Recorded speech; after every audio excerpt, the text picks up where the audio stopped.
Bonjour, chers candidats au CREM, c'est Moussa Mbengue. Donc, je vais essayer de vous donner quelques conseils par rapport à la préparation de la dictée. Donc, tout d'abord, sachez que c'est un exercice qui est intégrateur, c'est-à-dire qui regroupe un ensemble de contenus relatifs à l'accord des participes passés, aux accords verbaux, à l'orthographe, etc. Donc, c'est un tout. Ce qui veut dire tout simplement qu'il faut se préparer à tous les niveaux. C'est-à-dire qu'il faut d'abord beaucoup lire.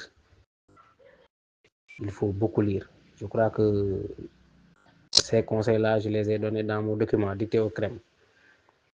Il faut beaucoup lire. Parce qu'en lisant, on rencontre des mots nouveaux. Voilà. On s'enrichit lexicalement parlant. On enrichit son vocabulaire. C'est important. Mais aussi, il faut faire beaucoup de dictées pour avoir la main. Il faut s'exercer de temps à autre. Ensuite, il faut parcourir les documents, que ce soit Bled, Becherel, en tout cas tout document de grammaire, orthographe, conjugaison qui puisse vous aider dans votre préparation. Aussi, il faut être attentif par rapport à la lecture, parce que tout le monde n'a pas la même diction par rapport au lecteur ou bien à la lectrice. Les dictions sont différentes. Parfois, il y a les interférences linguistiques, etc. Il y en a qui lisent tout simplement mal. Il faut le dire. Donc, il faut prendre en compte tous ces paramètres-là. Restez attentif. Faire répéter à celui ou bien celle qui lit un passage si vous n'avez pas bien entendu. Parce qu'il s'agit de votre avenir. Donc, prenez tout votre temps. Essayez d'écouter attentivement la lecture. Écrivez lisiblement par rapport à la copie. Écrivez lisiblement. Présentez bien votre copie. Il ne faut pas qu'il y ait d'équivoque. Évitez de faire trop de ratures. Ou bien si vous devez barrer, utilisez la règle pour que le correcteur sache que ça, vous l'avez barré au moins. En tout cas, donnez une bonne impression de vous par rapport au correcteur.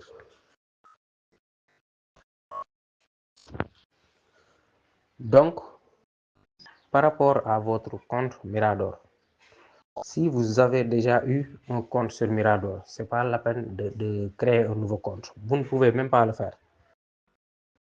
Il faut juste se réinscrire en mettant votre mail en haut et votre mot de passe. Et maintenant, vous allez vous inscrire pour cette présente session, c'est-à-dire session 2025. Vous allez donner encore vos informations personnelles, identité, informations relatives à votre parcours universitaire, etc. Et ensuite, vous allez procéder au paiement. Pour enfin maintenant télécharger les pièces constitutives, c'est-à-dire les demandes manuscrites, photocopies, carte d'identité, tout ça. Voilà. Maintenant, ce n'est qu'en ouvrant Mirador que vous pourrez vous rendre compte de ce qui se passe. C'est-à-dire les documents qui sont obligatoires ou bien qui sont non obligatoires, ou bien tous les documents sont obligatoires, tout ça, vous pourrez savoir ça que lorsque vous ouvrez Mirador, votre compte Mirador. On va vous mentionner cela. Voilà. Maintenant, même si vous avez ouvert un compte sans même faire le concours, c'est ce compte-là qui sera conservé. Ce sont ces données-là qui seront conservées. Donc, vous allez fournir ces mêmes données que vous aviez fournies lors de votre précédente inscription. Maintenant, si il arrive que vous oubliez votre mail ou bien votre mot de passe, vous cliquez sur mot de passe oublié et vous donnez les informations qu'on vous a demandées. Normalement, on va vous envoyer un nouveau mot de passe. Maintenant, si également vous avez oublié tout cela, il faut vous rendre à l'inspection IF, IA ou bien DEXCO même, pour ceux qui sont à Dakar, direction des examens et concours, pour réinitialiser votre compte. On va maintenant continuer votre inscription. Alors, faites attention par rapport maintenant au paiement. Si le site est trop saturé, parfois, il y a des bugs et maintenant, tu peux parfois payer, c'est-à-dire ton compte peut être débité sans que le paiement ne soit effectif sur Mirador.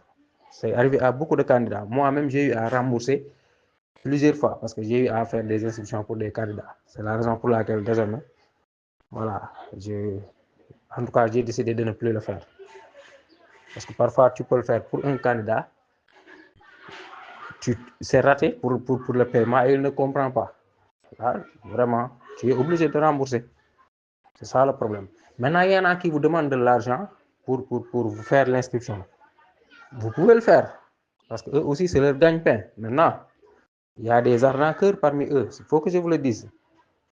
J'en sais quelque chose. Donc, il faut faire attention. Il faut au moins essayer un temps soit peu de connaître celui ou bien celle qui vous fait l'inscription. C'est plus sûr. En tout cas, si vous avez un tout petit peu de connaissance par rapport à l'informatique, c'est pas du tout difficile l'inscription. C'est pas du tout difficile. C'est juste que parfois le site est trop saturé. Vous éprouvez de la peine pour entrer dans le site pour faire votre inscription. Vous pouvez attendre parfois même les heures tardives, minuit, 1 heure pour faire votre inscription. Pour que le site soit libre, quoi. Maintenant, pour ceux qui n'ont jamais fait l'inscription, qui n'ont jamais ouvert de compte sur Mirador, vous allez vous inscrire, vous allez cliquer sur s'inscrire, vous allez remplir le formulaire. Nom, prénom, nom, date et lieu de naissance. Si par exemple c'est 06/03/1995, vous mettez 06/03/1995. Si ça ne passe pas, tu mets 03, c'est-à-dire le mois d'abord, 03/06/1995. Pour le numéro du baccalauréat, il y a un numéro en haut de l'attestation provisoire, en haut, qui est en noir. Vous pouvez le mettre. S'il s'agit du diplôme du bac aussi, il y a un numéro qui est sur le diplôme. Voilà. Ou bien même vous mettez votre numéro de table du bac même, ça va passer. C'est possible aussi. Voilà. En tout cas, il faut bien renseigner le formulaire pour ne pas commettre des erreurs. Ensuite, vous allez procéder au paiement. Voilà. Et enfin, vous allez télécharger les documents nécessaires. Voilà. Maintenant, par rapport toujours au compte Mirador. Donc,